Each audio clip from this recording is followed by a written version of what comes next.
اعوذ باللہ من الشیطان الرجیم بسم اللہ الرحمن الرحیم۔ اسماعیل نے بیان کیا، کہا کہ مجھے امام مالک نے بیان کیا، ان سے ابو بکر کے غلام سمی نے بیان کیا، ان سے ابو صالح نے، اور ان سے ابو ہریرہ رضی اللہ تعالیٰ عنہ نے، رسول اکرم صلی اللہ علیہ وسلم نے فرمایا، اگر لوگوں کو معلوم ہوتا کہ اذان اور صف اول میں کتنا ثواب ہے تو پھر انہیں حاصل کرنے کے لیے قرآن اندازی کرنی پڑتی تو وہ قرآن اندازی بھی کرتے۔ اگر انہیں معلوم ہو جائے کہ نماز سویرے پڑھنے میں کتنا ثواب ہے تو لوگ ایک دوسرے سے سبقت کرنے لگیں،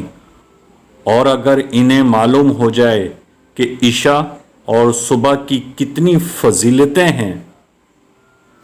تو ایک دوسرے سے سبقت کرنے لگیں، اور اگر انہیں معلوم ہو جائے کہ عشاء